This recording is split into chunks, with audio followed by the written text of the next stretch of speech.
Okay. Hello, everybody. This is Sophia Mona Lisa, and welcome back to our Sacred Masculine class on the Aries God archetype of the fierce protector. We are in phase 2, and we are working with the 8th labor in the Initiation Act. Now, today is August 4th. So we're running a little bit behind. The actual activation took place on July 12th, the same day that the sacred the sacred feminine activation took place in the gate of personal power. This month's July's labor, 8th labor, is in Leo, as was the 7th labor in June, also in Leo. So here's our agenda for today.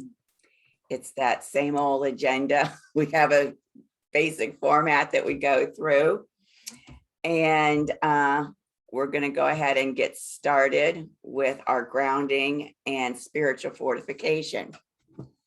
So I've got my candle on, and I'm going to use my spiritual protection spray.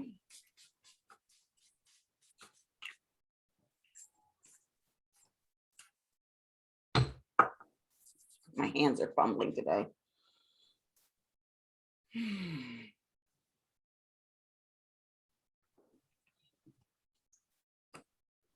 I'm also going to use this spray, which is a stellar gateway energy spray. Let's open up those stellar gateways. Receive everything that we desire to receive. So when you're ready, Maureen, I'll go ahead and start. Okay. I'm ready. Go ahead. Okay. Excellent. We're having a storm in the background. You might be able to hear it. A storm. Okay. Yeah, it just whipped up. Wow. Okay, we claim this space for the Sophia Christ consciousness. We call in our higher selves. We call in our inner Christos Sophias. We call in our mentorship councils, our galactic team, our spirit allies.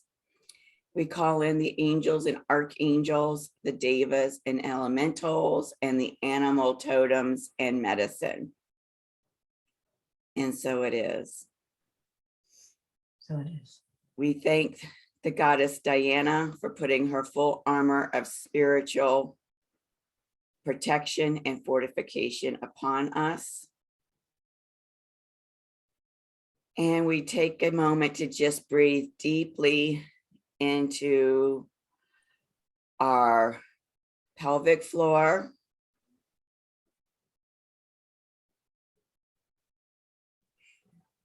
Feel the expansion in your pelvic floor with the in-breath. And we take some deep breaths into our tailbone, activating the root chakra.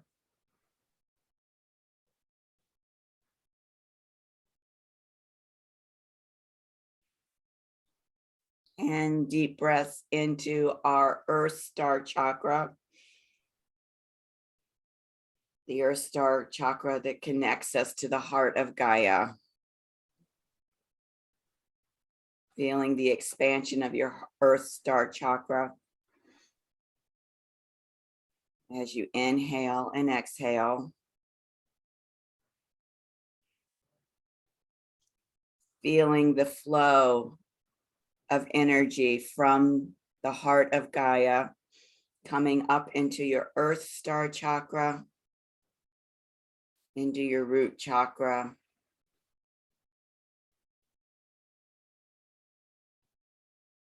With each inhale, moving to the next chakra, to the sacral chakra, the solar plexus chakra. Breathing deep into the heart chakra, bringing all that nourishing, loving energy from the heart of Gaia all the way up into the heart chakra. feeling the heart chakra expand further and further open. And the mother's energy is now coming into the throat chakra, allowing that energy to really nourish any wounds in the throat chakra that are preventing you from speaking your radical truth. And with the next inhale, bringing that energy from the mother into your third eye chakra, up into the crown chakra. The next inhale brings that energy into your soul star chakra. And from the soul star chakra, you can connect with the sun, who is the heart of our solar system, and with the galactic center, which is the heart of the Milky Way. Feeling fully grounded onto this beautiful planet of Gaia, feeling fully grounded into your sacred vessel, your physical body, feeling completely relaxed and open to receive whatever your higher self and your inner Christo Sophia desires for you to receive as we go through and process the 7th labor and begin to look at the 8th labor. And so it is. Thank you, thank you, thank you.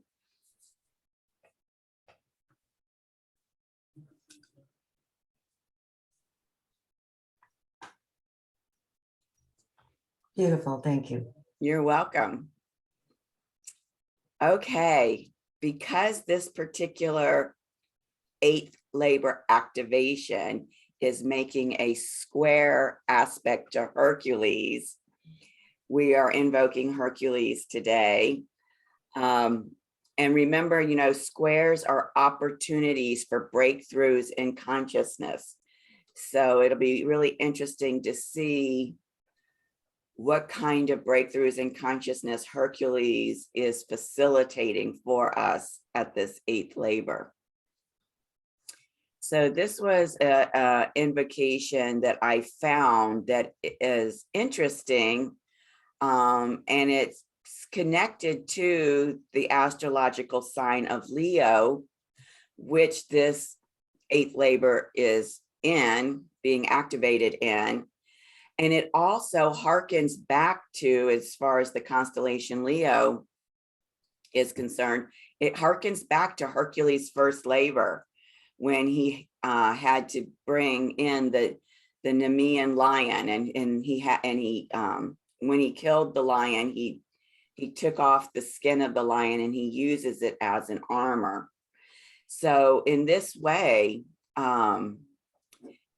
it is suggested that we can also use the constellation Leo for our own protection. And this is interesting because in 4 days, of course, we are having the opening of the Lion's Gate. And so it all just kind of synchronistically came together, and it felt really significant and appropriate. That's for sure. Yeah. Wow. Yeah. So whenever you're ready, I'll let you do the invocation.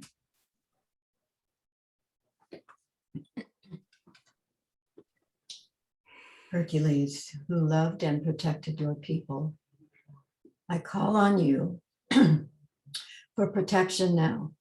Clothe me in your armor, which repels all danger. Shield me from harm and lead me to victory. So it is. And so it is. Thank you, Maureen. Okay, so, you know, we know from the Sacred Feminine class, much of what's going on, or what went on with the July creative energies. And what I've done is I've highlighted here, this is July 12th, where the Mars 8th labor activation, along with the Venus 3rd gate activation, took place on the same day, 75 minutes apart. And we know, of course, that that's because the very next day was that Venus-Mars conjunction, right? The sacred union of the Sophia Christ consciousness, the sacred feminine, the sacred masculine. And this only happens every 2 years. And so what I did is I also indicated in July where Mars, the sacred masculine, was activated through any aspects. So we have it here at the beginning of July, on July 3rd, in this square to Uranus. And we have Mars again being involved at the end of July with its opposition to Jupiter on this Leo Aquarius axis. And we remember that this Leo Aquarius axis, this is the relationship path. This is the mastery path of relationship equality. Relationship equality. So when we're speaking of the sacred union of Sophia in Christ, when we're speaking of Yeshua as an embodiment of Christ, Magdalene as an embodiment of Sophia, the two of them as beloveds when they walked on this planet, we are talking about this type of relationship equality that Yeshua and Magdalene were masters of and demonstrated to humanity their mastery of that relationship equality. So the fact that this opposition took place at the end of July, at this 29-degree Leo, 29 Aquarius, is really interesting, because you'll see just prior to that, we had a full moon in Aquarius, and we're going to be having another full moon in Aquarius at the end of this month, August. And whereas July's full moon was at 1 degree of Aquarius, August's full moon is going to be at 29 degrees of Aquarius. And in so doing is reactivating the frequencies of this energetic opposition that the Christ consciousness and Jupiter are holding here. Remember, these oppositions are about taking the energies of these polarities and bringing them up and merging them into a manifestation at a higher frequency. And so what this says to me is, we know that Leo represents our heart chakra. We know that Aquarius represents our multidimensional self, and Jupiter as the cosmic guru is facilitating our ability to access the cosmic Christ through our multidimensional self and bring that cosmic Christ into our heart center. And so this is huge, a huge activation that's taking place through this entire Venus ascent journey, where we are witnessing and experiencing the second coming of Christ as the emergence of Sophia.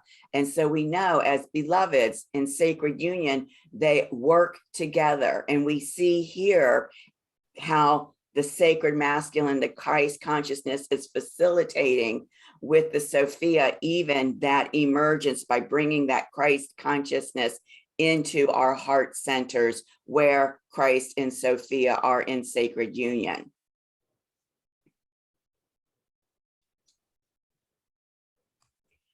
And what's fabulous is we see here at the beginning of the month, again, Mars in Leo, sacred masculine in Leo, Christ consciousness in Leo, was already preparing us for this event at the end of July through its square to Uranus in Taurus. Taurus is all about embodiment, self. How can we embody within our physical self, our sacred vessel? Uranus is all of that liberating energy that, again, is coming from that Aquarian realm of our multi-dimensional self. And so already preparing us through that square, what are squares? Breakthroughs and opportunities for breakthroughs in consciousness, preparing us for that breakthrough to install that Christ consciousness in our heart chakra here at this Mars-Jupiter opposition. And remember, with Jupiter, Jupiter amplifies everything that it comes into connection with. And so even our already present inner Christ, right? Our inner Yeshua, that is that embodiment of Christ, our inner Christ is being fully activated, brought online for us by the cosmic Christ.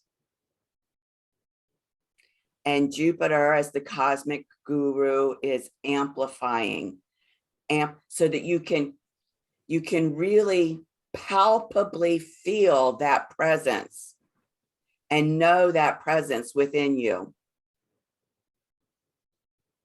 Do you feel that that presence, that union, that sacred union, is a dynamic energy? Does it? Yeah. Okay.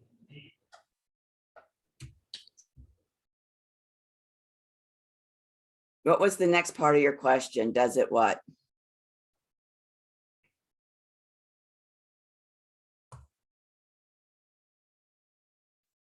Are you with me, or did you freeze? Okay. Okay.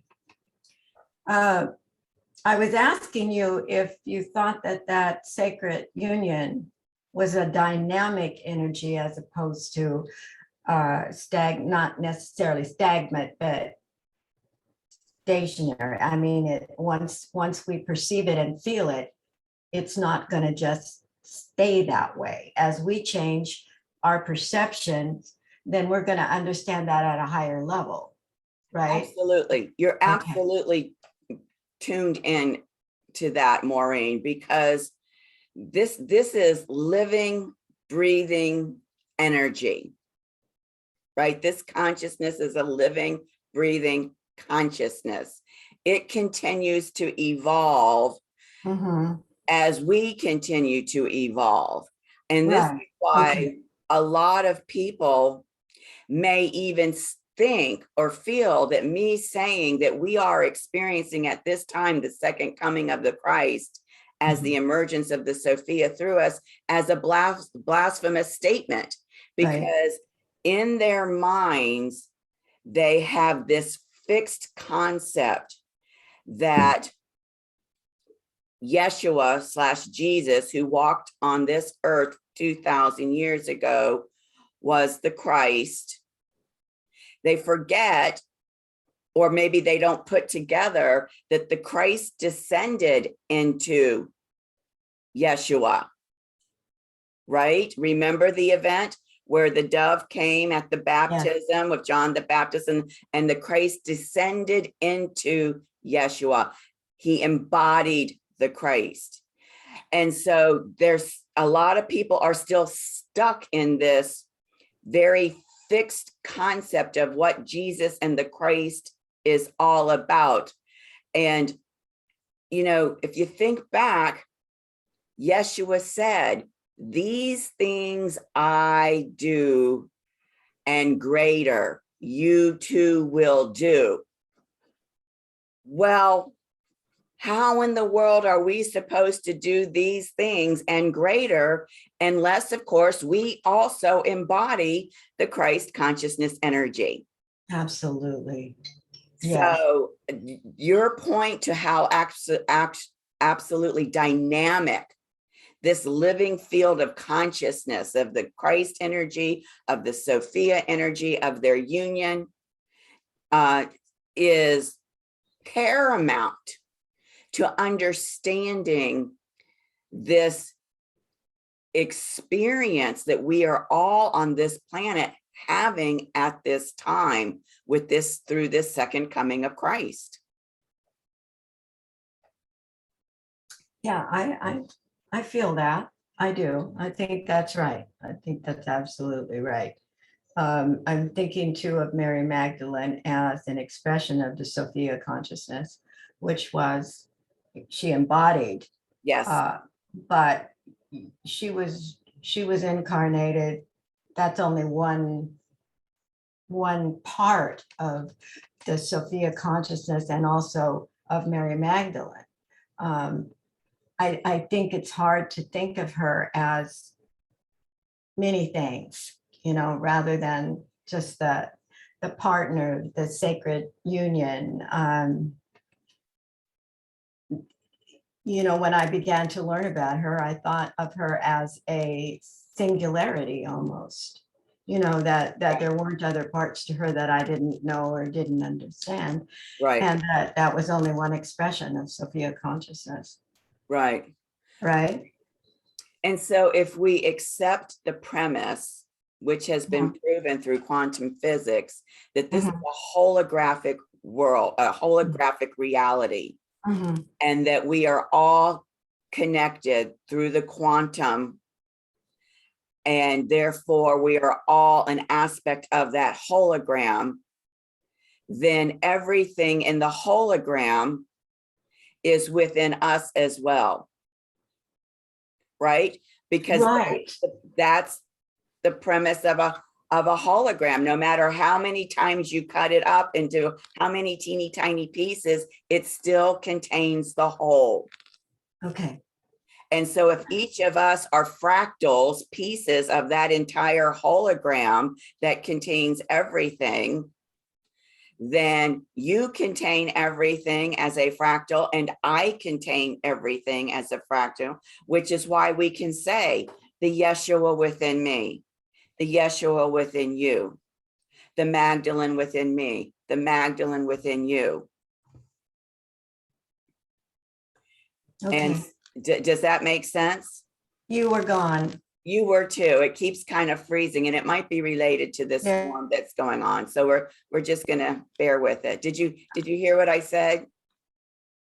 Not the very last. I don't Yeah, think I missed yeah. it. Okay, so based on this holographic principle and the fact that we're all fractals of the hologram, this is why we can say the Yeshua within you, the Yeshua within me, the Magdalene within you, the Magdalene within me, because we each contain all of it. We contain the Christ consciousness. We contain the Sophia consciousness. We contain all of it. The Divine Father, the Divine Mother, the Holy Spirit, the Holy Soul. We contain all of that within us. Okay. That clarifies things for me, because I'm feeling I'm trying to see the bigger picture here, Yes. Yes. and yeah.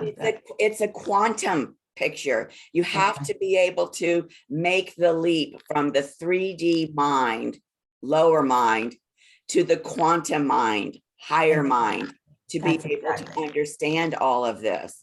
Yeah. And if your mind, lower mind, is resistant to going there, then all of this is going to sound at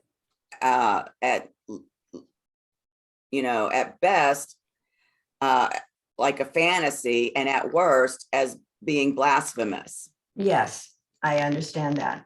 Absolutely. Yeah. Yeah, I suppose that you could we could, as we sit here discussing this, trigger pretty, seriously trigger some things, in people. But that's okay. I think that's okay. Yes, absolutely. And I hear you and I validate you. And so I am of the belief and the confidence that whomever finds this body of work is ready for this message. It's And ready. while it may initially be a little, shocking, surprising, that they will open up and resonate with the truth of it Mhm. because they're ready for it. Yes, I agree. I will never forget the first time I heard that the Mother Mary may not have been a virgin. And then from that, I moved into the fact that the Magdalene and Mary Magdalene and Jesus were more than student and teacher. It just blew my mind. And at first I was just mad, angry, that this was even being discussed. And so it's taken, I got over the anger, but then the next step was, well, I need to know more. Mhm. And so once you get past that initial threat, to your thinking, Mhm. it is kind of a threat when you realize you have to take that out and look at that again. Then you can move on. Right. And what you're speaking to is so significant because we are conditioned as children that the belief systems we are handed are absolute truth. Mhm. And they're not. And of course, humanity as a whole is finding out just how much of our truth has Mhm. been hidden from us and or has been distorted, all for the purpose of keeping us disempowered. Disempowered. That is exactly right. Yes. Yes. Beautiful. Thank you for sharing all of that. Oh, you're welcome. Thank you. So here we are in the hero's journey and the Mars Synodic Cycle. Remembering that the Mars Synodic Cycle has 6 phases, beginning with phase 0. We are completing now phase 2, the labors of Mars. This 8th labor is the completion of phase 2. It's also, in terms of the hero's journey under the Initiation Act, it is the completion of the test allies and enemies. So in August, our next class that we'll be doing in a couple of weeks, we are then moving into this next step. Oh, I'm sorry, it's not quite the end of phase 2. We've got one more labor before the end of phase 2, but we are moving from this in the hero's journey of the Initiation Act from step 6, test allies and enemies, to approaching the innermost cave here. So then after this August class, then we'll go into phase 3. And of course, phase 3 in the Mars underworld, Mars being in the underworld, we know that's when Mars stations and goes retrograde. Okay, 23rd. Okay. Yeah. Oh, thank you for pointing that out. Yeah, I will point that out again when we do the 9th labor. I wasn't even paying attention that both of these events, the approach to the innermost cave and entering the ordeal and this phase 3, both are happening in August, this month, August. So when we do that class in 2 weeks, we'll dive deeper into that. Okay. So thank you for bringing that into my awareness. Yeah, once we enter phase 3 of the Mars Synodic Cycle, then we have phase 4 and phase 5 to go through. Remember, this Mars Synodic Cycle is a 24-month cycle. Right. Yes. Significantly longer than what we're used to with the Venus Synodic Cycle, Venus. 19 months. Exactly. Yeah. Yeah, it's a good thing I made this slide because it really helps keep us on track. Yes, it does. I'm very grateful. Listen, this slide was a flash of genius for my higher self because I wasn't sure how to put it all together. And I still have to use it as a touchstone to keep me on track. Absolutely. I've Yeah. got it printed out somewhere Yeah. in my papers. Good. Good.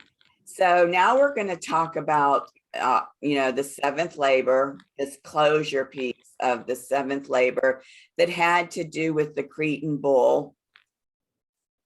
And, I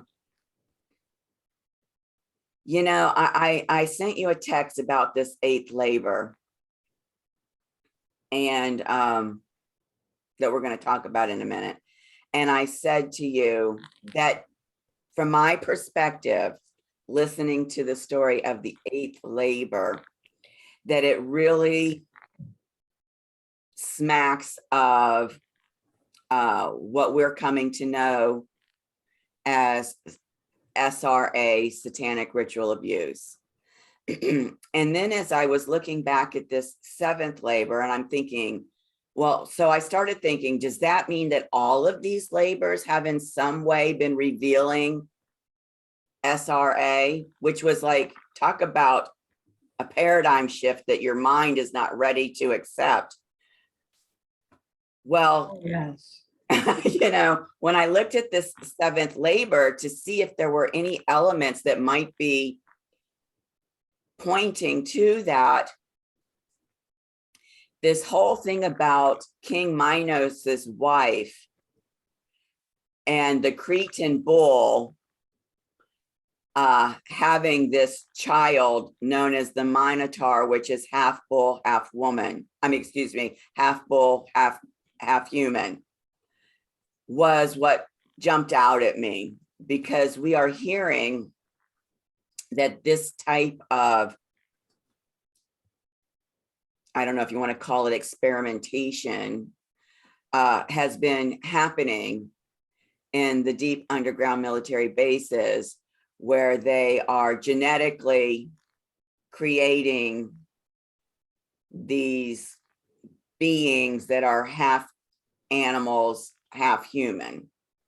They're also doing it with aliens and humans, but we're hearing that they've been doing it with animals and humans as well. Yeah. And so, this piece of this seventh labor just kind of, from this new lens of, are there other signs of SRA showing up in these stories around the labors of Hercules? This jumped out at me. Mm-hmm. And that's where I stopped. That was like as much as I could take. Yeah, exactly. I haven't gone back and looked at the first six, quite frankly. No, no, it's hard. It's very hard. But I thought it was more obvious with this labor. And I was also reminded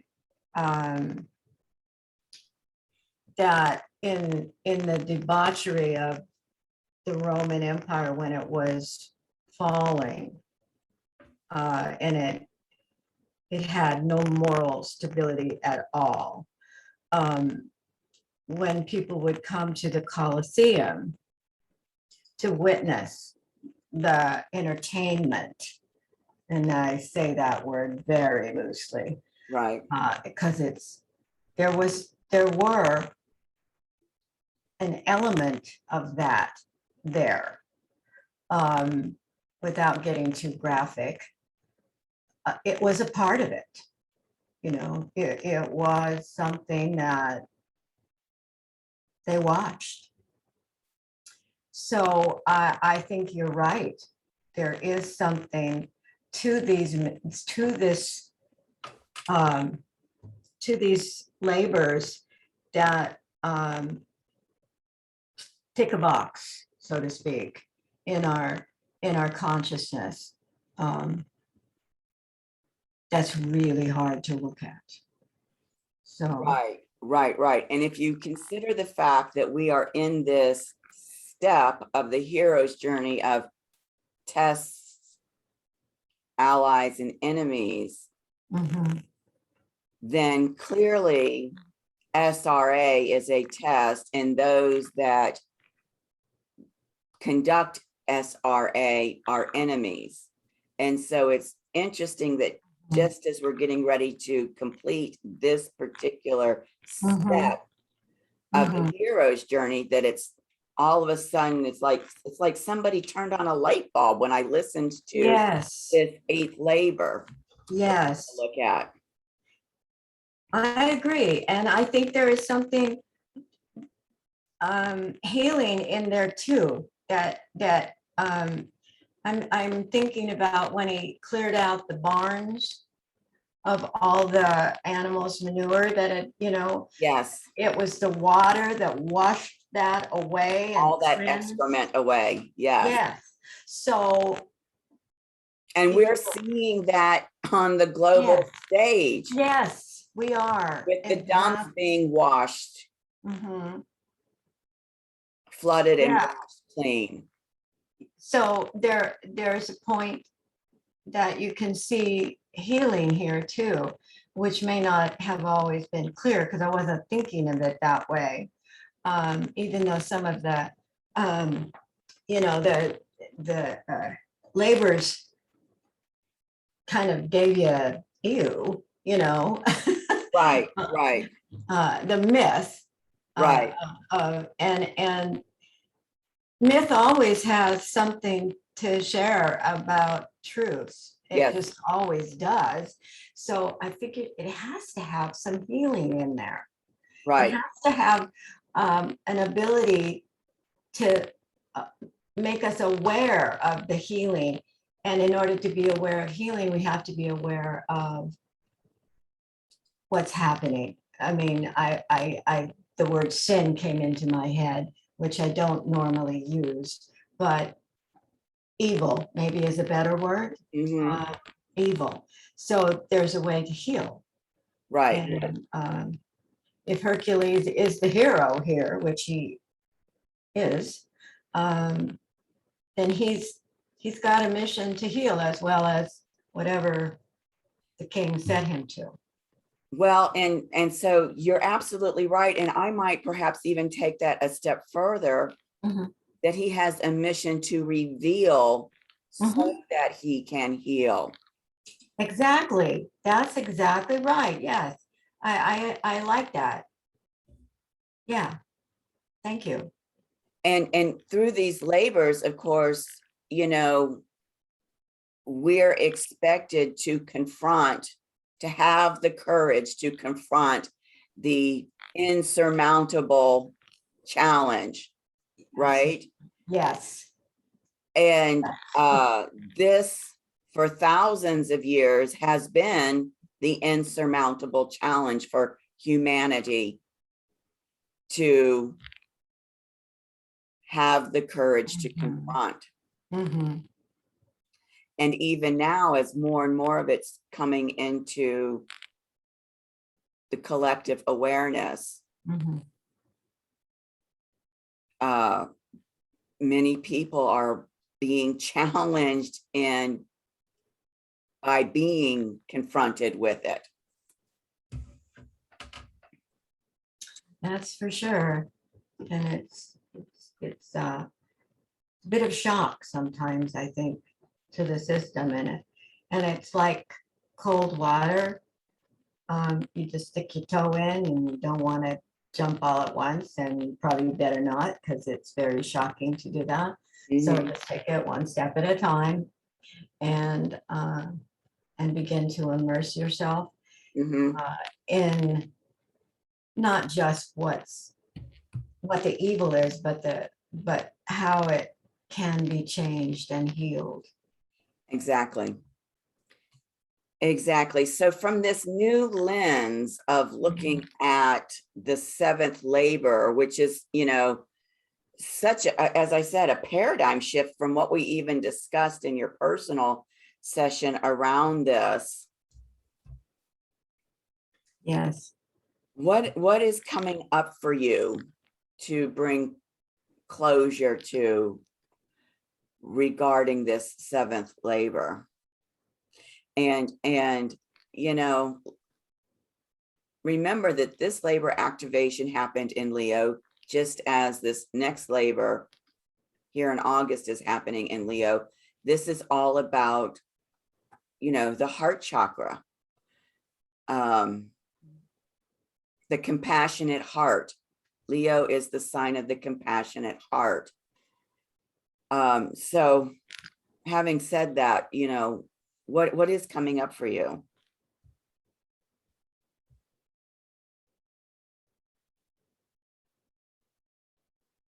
Well, I have several planets in Leo, and I look at it from that perspective, and Pluto is there.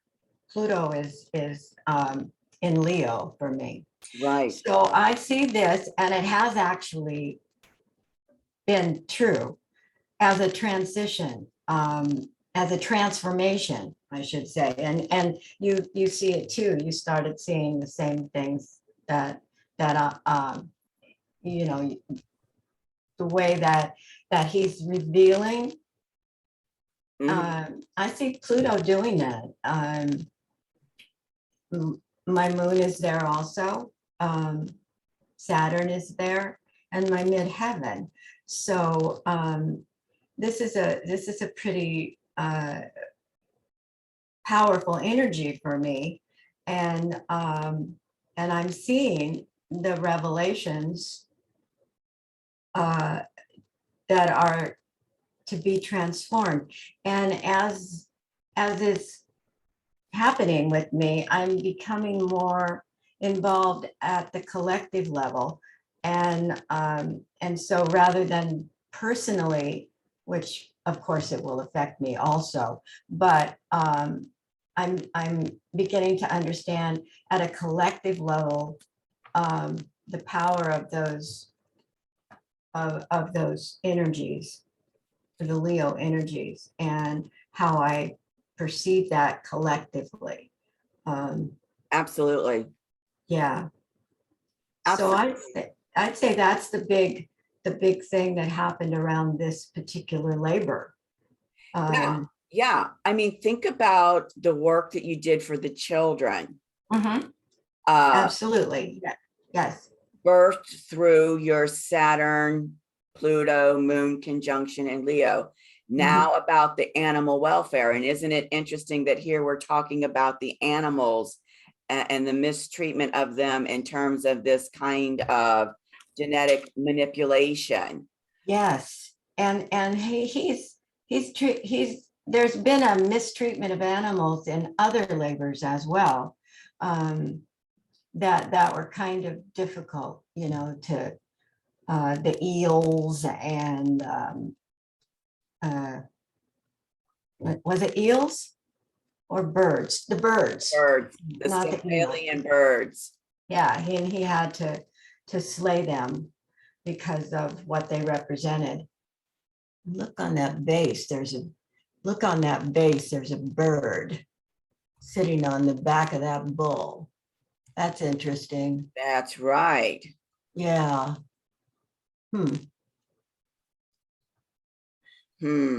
Yeah. So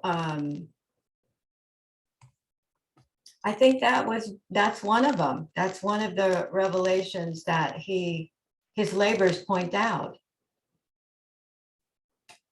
Yeah. It's interesting. There's that bird. Yeah. Yeah. And so when we look at the shadow side of Leo, that's what they call them, characteristics. What I'm seeing here that's coming up is this cruelty and this tendency to be autocratic. For those that aren't familiar with what autocratic means, it's someone who has absolute power, right? Generally in terms of like a ruler that has absolute power. Yeah. But but it's someone who has absolute power over another. And, you know, when we're talking about having to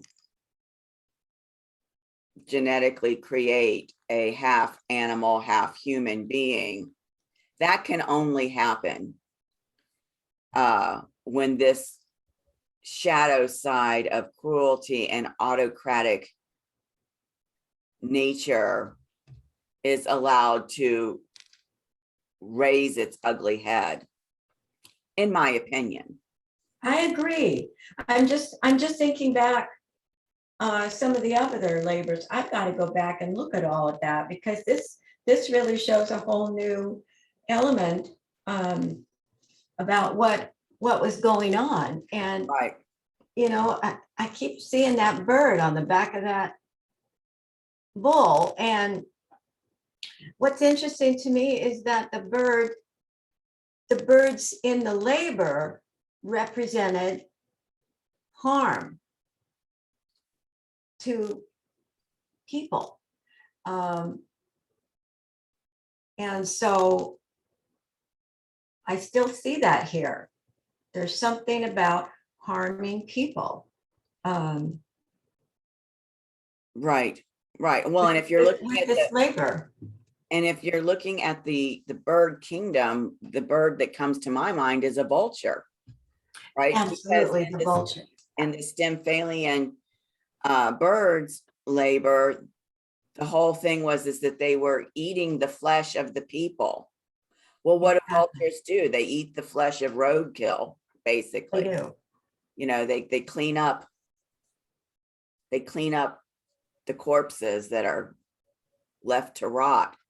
and so, you know, you could say that those that perpetuate this SRA are vultures. You know, they create a lot of corpses through their They do.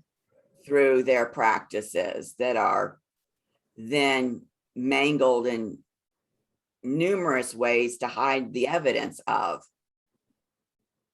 And it's interesting that you're going to see in this next labor that this idea of eating the flesh of humans comes up again. And of course, we know as a part of this, their rituals that they themselves are eating human flesh. And so that's something that is amazing. And it makes you wonder, doesn't it, that this practice has been going on a lot longer than we thought. Well, it's been thousands of years. Thousands of years. Right. It hasn't been since Kennedy was assassinated or since World War I and World War II. It's been thousands of years. Exactly. I mean, think about how far back were the Greek and Roman civilizations, and they're they're alluding to this stuff. Let me just Google real quick.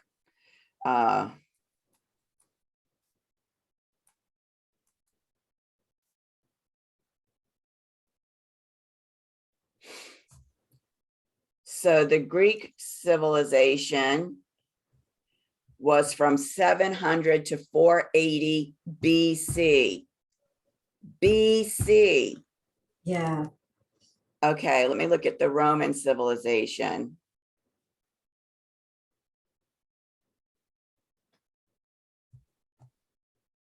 Okay, and so they kind of overlap. So we've got the period of kings for the Roman Empire went from 625 to 510 BC, then the Republic in Rome from 510 to 31 BC, and then the Imperial Rome from 31 to 476 AD. So when you put all that together, you're talking from 625 BC all the way through 476 AD. That's 1,000 years. Yeah.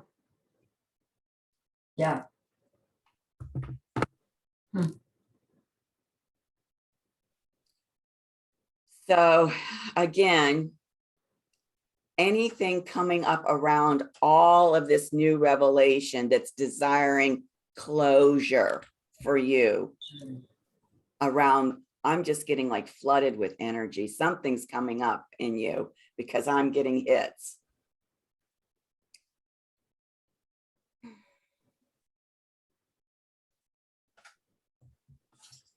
I'm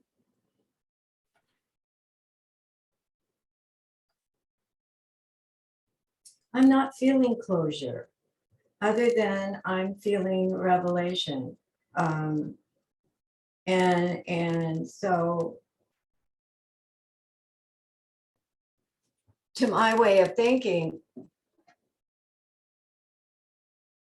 again, with the collective rather than personally, I have endings as well, but I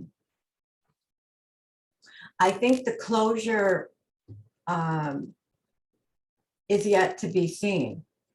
I feel that it is not complete yet. There has to be an end, and maybe the revelation is the end of not knowing and the beginning of awareness in this particular area. Even though I've been aware of it, I just never connected it to this study. Right.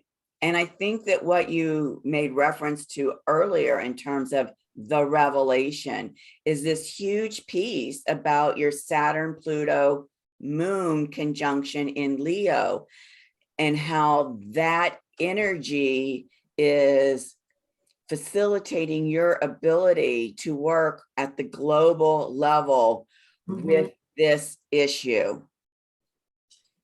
Exactly. That's what I'm feeling. Yes, you're right. You're in right a on. very transformational way. Yes. You know, and it's funny, I remember when in a ceremony once, for a full moon, new moon, one of them, I was guided to look at Revelation. And I thought that meant the Bible. I didn't know any other revelation, that you want me to read Revelations again with, maybe there's a clue there, that probably is, but I don't know that was what that meant. Right. Not to dive into the Bible necessarily, but to understand the concept of revelation and how it is how it happens, and what it can mean to the bigger picture. Yeah, because I think that's it. I think that's it. The revelation to the collective of the evils being done even now. Yeah. And I don't think people want to look at that. No, because that's the shadow side. And It is. you and I, as Scorpio goddesses, we're here to show people the shadow side, to help people face their own shadow. Absolutely. Yes. Yes. And I see Scorpio in a new light as well. Yeah. So it's all very revealing. And I think that was the initial message to me, was the point now is at revelation. Right. Let's go back and remember the Mars overtone, because that's significant in this. I can't remember your Mars overtone. My Mars overtone is Cancer. Mine is too. I thought we had the same Venus overtone and the same Mars overtone. I mean, this, we've said that we're soul sisters. I mean, you just can't make this up, because you were born 16 years before me, and it's just crazy. Yeah, the good father in terms of what does the good father do relative to all of this? And so, you know, the good father is the nurturer. He provides that healthy oops, I changed the slide. Didn't mean to do that.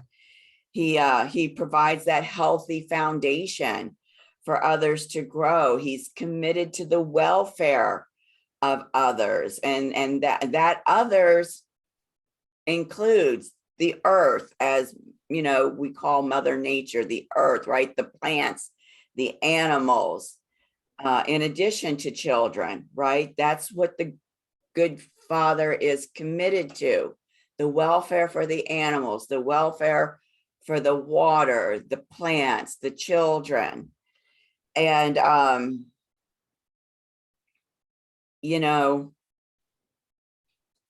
that pure sacred masculine love that the good father invokes to be able to take that action and fulfill that commitment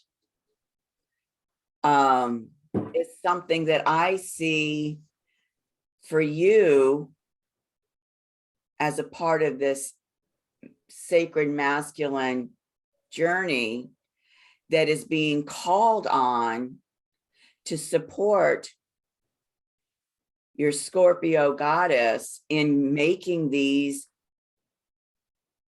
you know, multidimensional collective consciousness creations to transform and heal. Yes, I think absolutely you're right. Thank you for clarifying in words. Yeah, I think that is what is happening. Yeah. And it's real, it's dynamic as anything, you know, which is a quality of Leo. Ever changing, strengthening, becoming more and more embodied. It has been an amazing journey, and this is the first time I've ever studied the Mars cycle, you know, and I just never thought about doing that, you know. But it's really very powerful. And to do one without the other, when you think about it, is not a good balance at all. And the fact that you're teaching them together really helps that balance, I think. You know, learning about Mars as well as Venus cycles and what they mean. Can't hardly have one without the other. Right, it's like trying to run a race on one foot. Exactly. You can't do it. Well, you can, but it won't bring you the results that you want. You've got to take them both into consideration, and how they individually work, and then how they come together. Yeah. Which, like you said, is second coming. And so it's quite the year for this knowledge to come out. Yes, yes. You know, and if we go back to the earlier conversation that we were having around this premise of a holographic reality, and where all that is within us, you know, I'm talking about our Mars overtones being in Cancer as the good father. But let's not at all forget that this Mars Synodic cycle is about the Aries archetype, and Aquarian Aries archetype, the fierce protector. And so while your overtone of the good father is being invoked, remember, we also carry within us this Aries archetype, this fierce protector. And I can see how both of them, hand in hand, are facilitating and supporting and inspiring. Aries is a very inspirational energy. And so it's no surprise to me that under this Aries Mars Synodic cycle that you have been inspired into this new way of working with your creative muse as the Gemini goddess, whose Venus Synodic cycle is occurring simultaneously. Yes. So yeah, so really honoring within us that Aries archetype as well, because we do contain all of the archetypes of the sacred masculine and the sacred feminine within us, even though we are primarily influenced by our overtones. Yes. Yes, that's true. And personally, I think I have the only thing in Aries is what's the name? Eris. Yeah, and most of us will have Exactly. Eris because the little planet, the dwarf planet, or meteor, whatever, it's so far outside, so Right. it takes forever to go around. So almost everybody is, when they're born in a generation, have the same sign Exactly. in that. And so I belong to a generation of her name Eris. Eris, the goddess of radical truth. There she is. Yeah, and she's in Aries. So Yes, absolutely. And for me as well. And for, like you said, for most of us. And so isn't it interesting, because her consciousness is so far out in our solar system.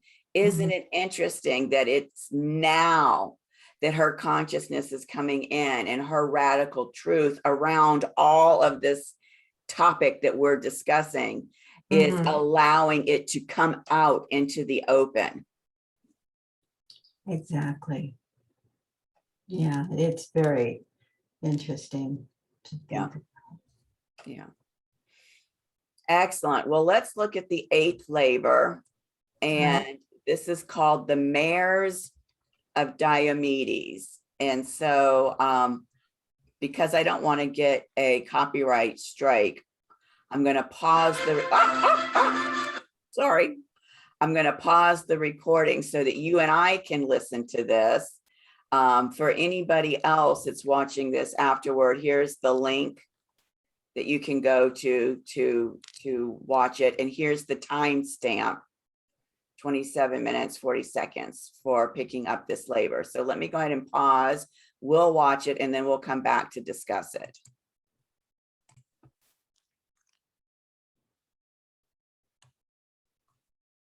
All right. So couple of things that stand out straight away for me, and then I'll let you speak to what's stood out for you. So the first thing we hear about is that Diomedes has these, fierce, angry, fire-breathing mares, and that the reason that they're this way is because he is feeding them human flesh. But it's not just human flesh that he's feeding them. It's the flesh of unsuspecting guests and strangers. And to me, that smacks of human trafficking. Unsuspected guests and strangers. And then they are thrown to these horses to feed these horses. That's the first thing that stuck out to me. the second thing that stuck out to me is we know that the whole reason that Hercules is doing these labors is he's trying to repent for the fact that, you know, his wife and his daughter got killed. And here we find out in this labor that he has this young lover, Yep. Abderus, the son of Hermes. And so at the very least, he's bisexual, right? But this goes back to, again, the fact that he's young, he's described as a young lover, goes back to this issue that you pointed to. Yeah. With the moon of, was it Pluto? It's the moon of Jupiter. A moon of Ganymede. Jupiter. What was it? Ganymede. Ganymede. Ganymede was the Ganymede. moon. Yeah. And Ganymede. and that came into consciousness because of the passage of Voyager at that time was taking pictures. Right. Right. And so again, speaking to this idea that these young children are being used sexually in abusive and ritualistic ways. And then we find out that, you know, Abderus gets too close to the mares and they start to eat him. So that's interesting that he gets eaten as well. And so is that another reference to the fact that then these small children are being sacrificed and eaten? Okay. Yeah. And out of his anger that this has happened to his young lover, then he takes Diomedes, the king, and he throws them to the mares to be eaten. But the flesh of Diomedes is so foul and revolting that the mares lose their taste for human flesh and as a result become very docile. So this is interesting. What is that all about in terms of the foul flesh of Diomedes, and now these horses that are fierce and fire breathing have become docile and are no longer interested in eating human flesh. So those are the main pieces that jumped out at me. And the first time I listened to it, it was absolutely revolting. I was just like, whoa. You know, it took me several tries to get through the whole 2 or 3 minutes where they're discussing the labor. So what about you? What came up for you around all of that? What jumped out at you? Okay. Personally, I'm beginning to experience revulsion at eating meat. That happened. How about you? Are you feeling like? Actually, I have not been eating meat for probably the past 2 months. I've Okay.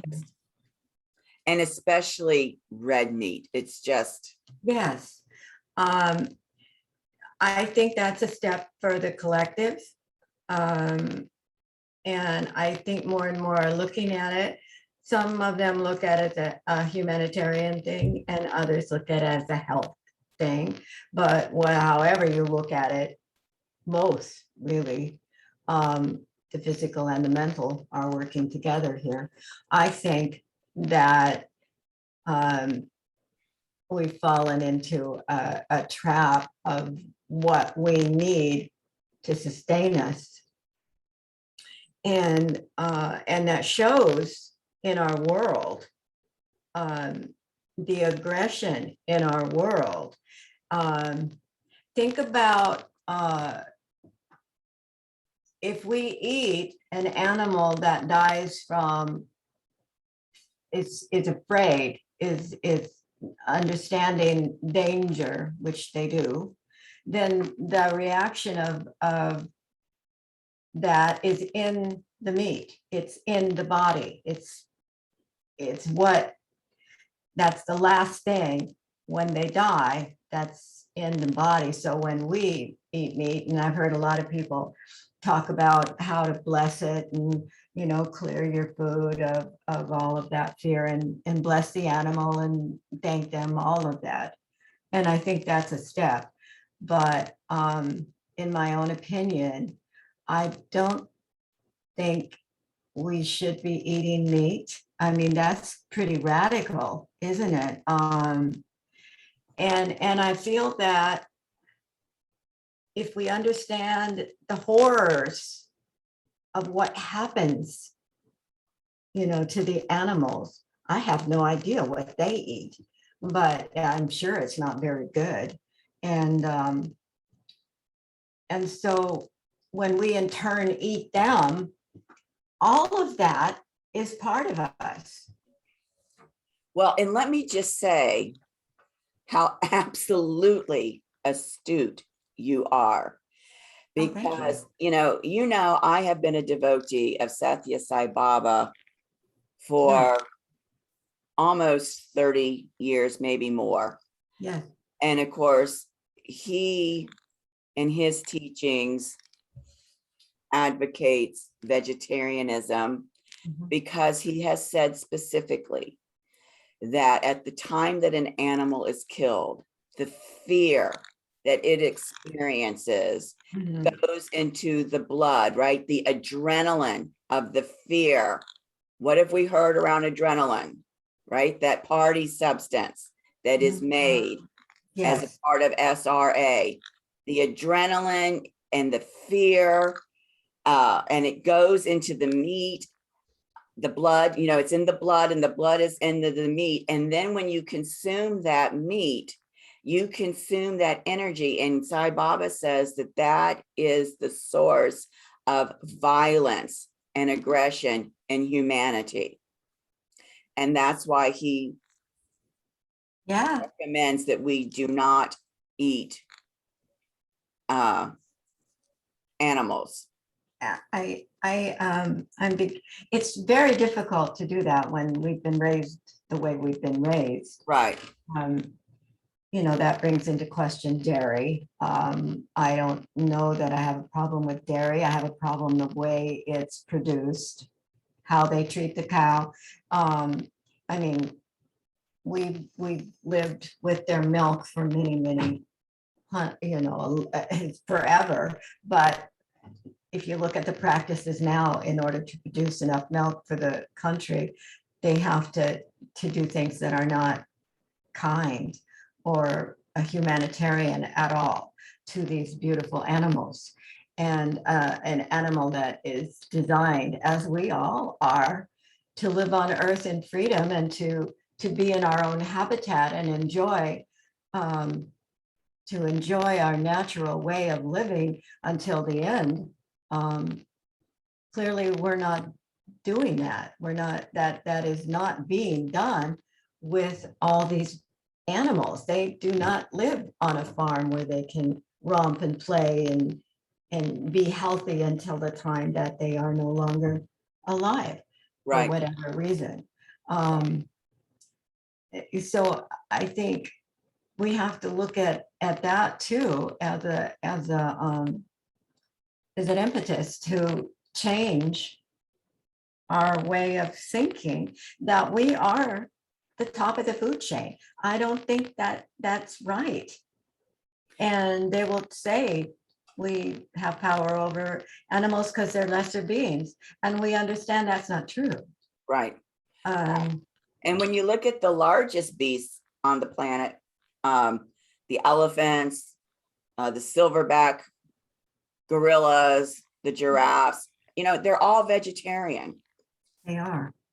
They And are so to all. say that you need to eat meat for protein is a false premise, because there's plenty of protein available through a vegetarian diet, as long as you are eating fruits and vegetables and you're not relying on pastas that come from processed grains. Right. Exactly. And that's so hard because, whoa, do I ever enjoy pasta? And I'm not saying you can't eat pasta on a vegetarian diet, No, no, But it, what I have observed is that people who first become vegetarian, that become vegetarian for the first time, they consume probably 80% of their diet is pasta, as opposed to the large selection of fruit yeah, and and vegetables. rice and things like that, because that's the kinds of foods we've learned to eat as treats. Most people enjoy pasta. Yeah. And Yeah. And so, so pasta as a side dish, but not as the main dish. yes, exactly. And, I've looked at Mediterranean cooking for a very long time, which in fact is mostly a vegetarian diet, except for fish. I think they eat fish in that. And that's another area that I'm not real, I'm not clear on. Fish. We've eaten fish for as long as we've been alive. Those people, those humans that live by water eat fish. And I don't quite know how to think about that yet. That's a lot of vegetarians will eat fish occasionally, even though it's because of the toxic water, it's not good for you anymore. The mercury levels are so high, And farmed fish, a lot of bacteria. yeah, lots. So that may be a turning point for fish as well. But I can look at my Mediterranean cookbook and see how I could do that, and I have a meat and potatoes man, in my house, and I don't think that would go over. And he's not ready, and I would never force that on anybody until they're ready. But I could do it. I could do it. Maybe buy local farmers meat if from the stores, though that's a possibility rather than the agricor. Um, and it's more expensive, but it's healthier. And the animal is treated better. That's a possibility in my house. I wouldn't necessarily eat it, but I could fix it. I don't know. I mean, it's really hard to just switch overnight to a vegetarian meal. And one of my favorite foods is a cheeseburger. I love a cheeseburger. Well, I can tell you, because you're right, for a person who has not been predominantly vegetarian, it is a challenge to switch. And there is on YouTube a channel called Spain on a Fork. Spain? Spain, like the country Spain. Yeah, okay. Spain on a Fork. And this guy is great. He does these 30-minute videos of all of these famous Spanish dishes. And all the ones I've seen so far are vegetarian. And they're fantastic. It's a way of preparing, vegetables to be so tasty and enticing that is that our American culture just doesn't consider. I'll check that out. So I would encourage you to check out Spain on a Fork. Okay, I will do that. Yeah. Yeah.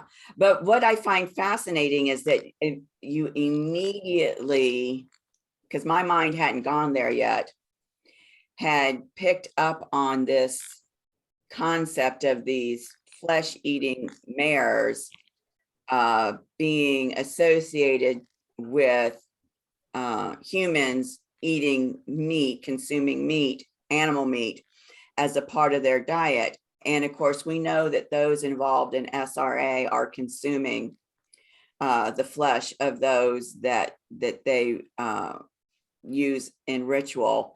And so as your consciousness becomes higher and higher, Whereas at one time in my life, I might have seen a vast chasm between eating the flesh of animals and eating the flesh of a human.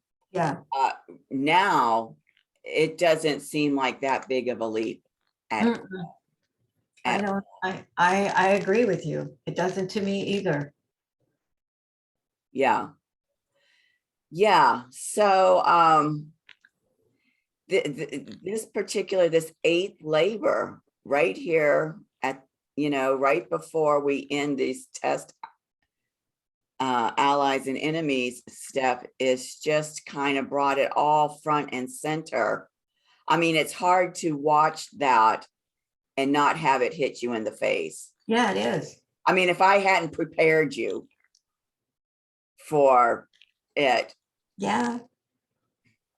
I would have been revolted also. I mean, I was, but I appreciate the heads up.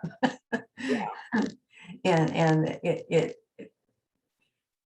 is just so interesting, how current these myths can be. Right. They're dynamic energy as well. Right. We know that. Yeah. Right. So it'll be interesting to see over the course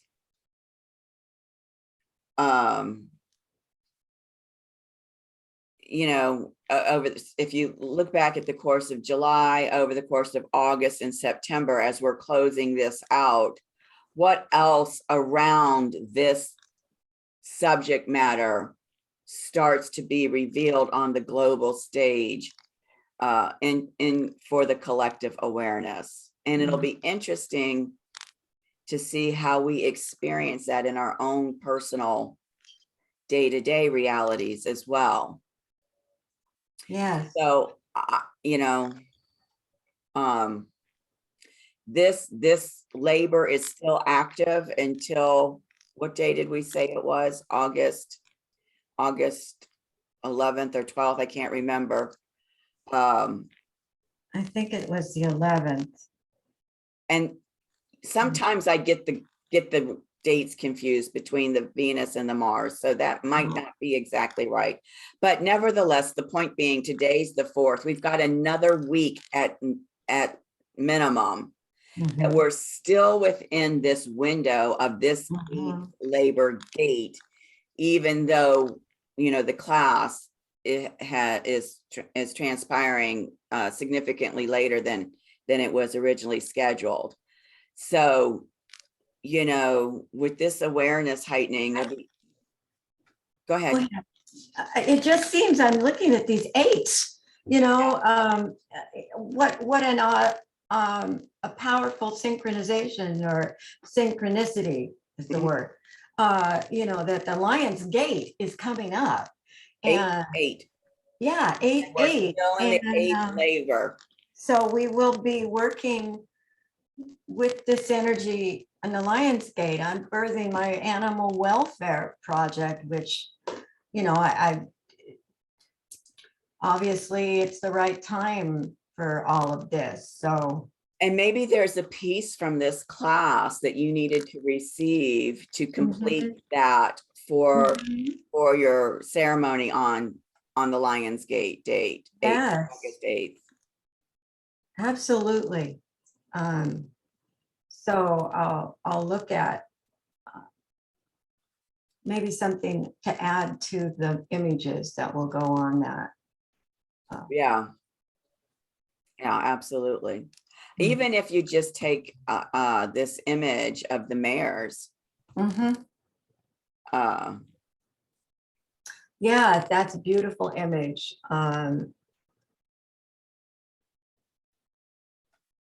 Is that the young man? No, that's Hercules. That's Hercules with his hands up. Oh, I see. The young man is over here. Oh, here. Yeah, that's Abderus. Okay.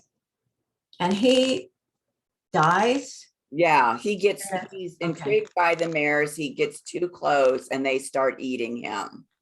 Yeah, okay. And it's out of Hercules' anger that this has happened, that he takes Diomedes and he throws Diomedes to the horses. And that's what does it. The awareness of the foul. Yeah. Isn't that fascinating? Yeah. Hmm. So these Okay. are the aspects of this eighth labor. And remember, we're still under the energetic umbrella of these aspects. And the other thing to remember is that these aspects are the same aspects for the sacred feminine gate activation, because they happened on the same day, 75 minutes apart. Okay. Remember that? Yeah. However, because in this chart that I use for the sacred masculine, we've got our allies, our heroes and allies, right? Asmodeus, Heracles, Arthur, Merlin, so what I've done is I've taken the aspects from the sacred feminine class and where they converge with the luminary bodies of our hero and allies, I've added those in. We don't see them on the sacred feminine chart because the software that I use limits me to the number of luminary bodies I can include. Right. Okay. Yeah. So here, what we see, first of all, there's that Venus, Moon, Mars conjunction that we saw in the sacred feminine class. And what we discover now, and all of those, Venus, Moon, and Mars at 19 Leo, but we see that they are closely conjunct Asmodeus at 21 degrees Leo. Asmodeus, the light bringer, right? He shows us where our shadow places are. He brings the light into us and shows us where our shadow places, our shadow pieces are, to help bring them into the light. So it's no surprise to me that with this huge revelation around this topic, that Asmodeus is involved in that. The next thing that we see here that wasn't in the sacred feminine class is that this conjunction is squared Hercules in Taurus. And that's why we did the invocation to Hercules. And I said, what is the breakthrough in consciousness that Hercules is facilitating? And through our discussion, you said it's the revelation. It's the revelation of all of this that's been in the shadows for thousands of years. It's time for this to come out and be cleaned up, to be stopped. To be stopped. Yes. Right. So let's see what that looks like on the chart. So here is the labor activation, and you see there's Asmodeus. That's a part of it. And as we saw in the sacred feminine class, that labor activation is sextile Yeshua, sextile Magdalene, and Yeshua and Magdalene are trying each other, Gemini to Libra, in that air element. So the air is about the mind. Remember that. This is a paradigm shift. A paradigm shift about Yeshua and Magdalene and our relationship to them, our embodiment of them in our heart chakra, right? What are they sextiling? Leo, representing the heart chakra, the compassionate heart.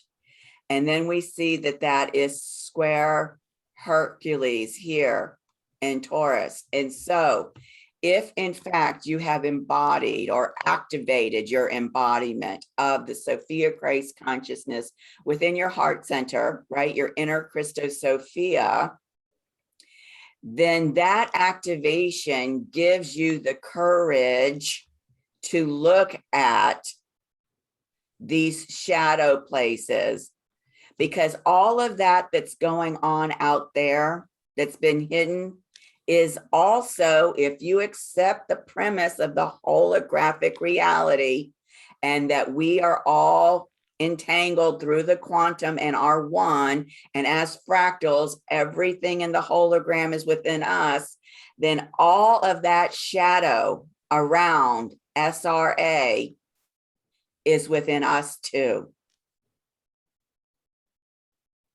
Absolutely. Yes. And I think, honestly, Maureen, I think that it's because of this square that you when I said what popped out for you, that you immediately had this correlation between it's not a far leap from eating animal flesh to eating human flesh. That's right. That's the breakthrough in consciousness. Okay. And so how do we raise our frequency? By not eating meat, our frequency will raise, right? Because that Yes. flesh is imbued with the adrenalized blood Right. from the fear that those animals went through. And fear is one of the lowest, if not the lowest, frequency in the emotional spectrum, right? In the vibrational spectrum. Yes. So as long as you're eating animal meat, your frequency can only raise so high. That's right. Absolutely. So that's a huge piece. What is it that we are embodying? And we are embodying the strength and the courage to look at and own and deal with that. And Asmodeus is helping us. Yes. Okay.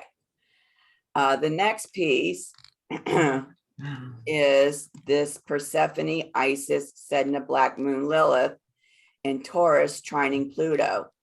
Now, in the sacred masculine, I don't include Persephone and Sedna, and who was the other one?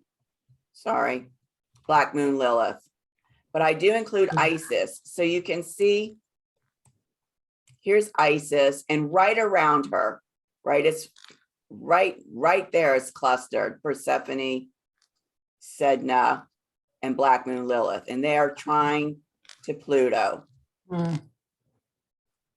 And here Okay. we are, this Earth trine, again, about embodying this consciousness and making it physical, right? Mhm. Transforming. What is this transformational, empowering consciousness that we are receiving from them, which we'll talk about, in your private session. Okay. Whoops, wrong way. I'm having troubles with my mouse. With my autism, I have fine motor skill issues. And so just bear with me as my slides flip around. All right. So then what I discovered when we throw in our allies is that we have a Grand Earth Trine in this aspect. It was present in the sacred feminine activation as well. We just didn't see it because I didn't have Arthur on the chart. So here we see the Grand Earth Trine from Osiris, representing the father aspect of Christ consciousness, to Medusa, right? The patriarchal fears that paralyze us. Mhm. Arthur, right? King Arthur, who is the embodiment of that Dharma consciousness that we've been talking about. Yeah. Okay. Right. That's the Earth Trine. And it's kind of a loose one, right? We've got about 1 degree here, about 3 degrees here, and 4 degrees here. So it's a loose Grand Earth Trine, but nevertheless, and we know that these grand trines provide a whole new stabilizing effect for us to stand on and move forward from. So we can see that the revelation of these paralyzing fears enables the healing, right, from the father aspect of the Christ consciousness and provides our sense of what is now the dharmic thing to do about it, right? Exactly. Yes. Mhm. And so what's fascinating with this is that we also see that we've got this Mercury opposite Jupiter Mhm. from Cancer. Excuse me, it's not an opposition, it's a trine. Mercury in Cancer, trine Jupiter in Pisces, bringing us that higher awareness, right? Pisces is the unified source field. Yes. And being able to emotionally react and respond to just how revolting it is, and being able to see from this higher perspective, you know, how it's not such a far leap from one to the other, from the consumption of from animal meat to the consumption of human meat. So, and then what we see here is that this is interesting. So we've got the Grand Trine there, then we've got this water trine there. And then what we see is from the Grand Trine, we've got this sextile from Osiris to Mercury. And from Mercury, a sextile to this point in the Grand Trine. And then we see Osiris here also in sextile to Jupiter in Pisces, and Jupiter in sextile to Arthur. And if all the other stuff wasn't there, you know, the purple aspects, the red aspects, the yellow aspects, and the green aspects can pop out. To me, it looks like, I'll see if I can draw it here for you. It looks very much like a child's version. I don't know, can you see that, Maureen?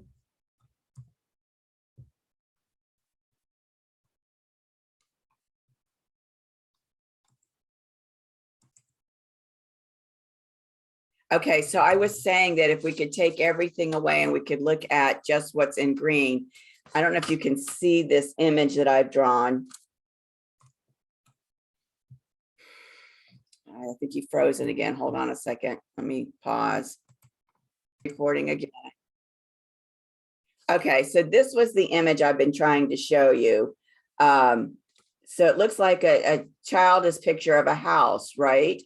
Yes. And if all of the other aspects weren't there, that's what it looks like to I me see it. through all of that.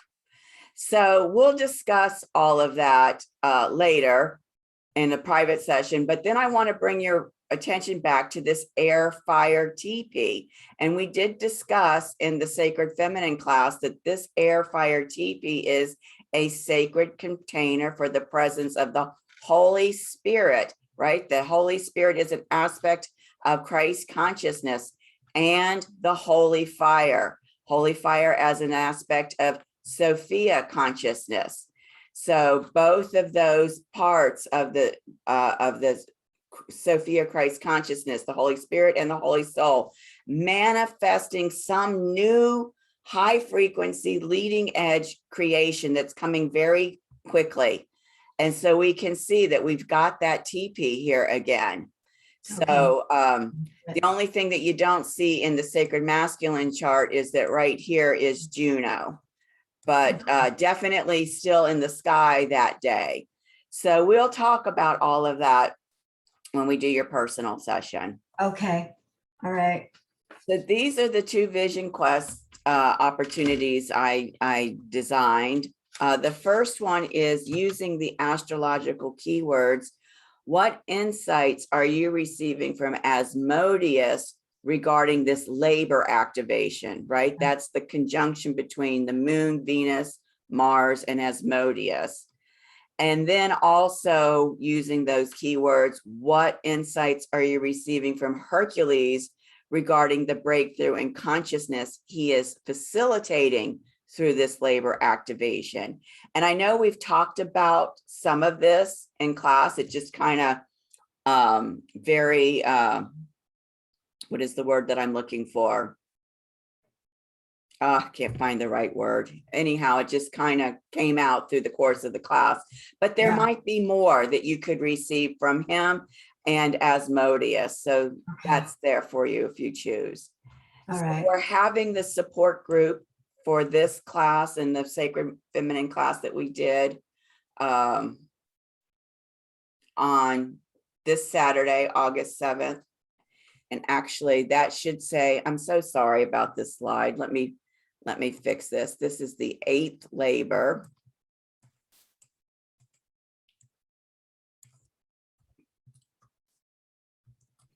Right, we're doing the support group that'll for the 8th labor on this Saturday, and then for the next class, which would be the August class, the 9th labor on the 28th. Okay, I've got that down. And the only thing, when we do the group session on Saturday, I'll have to leave about 1:45 because I've got something going on at 1 o'clock. And we're usually done then anyway. So Yeah. Yeah. And Leela also said that she's not going to be able to be there because she had something else. So it'll just be you and me in the group session on this Okay. Saturday. All right. Okay. So Good. it's going to be all you, anything you want to talk about regarding this 8th labor and the 3rd gate activation. Okay. All right. Yeah. And then our August classes, the 9th labor, we're doing that class on the 21st. And our 4th gate activation, we're doing on the 16th. So there's all that. I've got that down too. Yeah. Okay, good. So All right.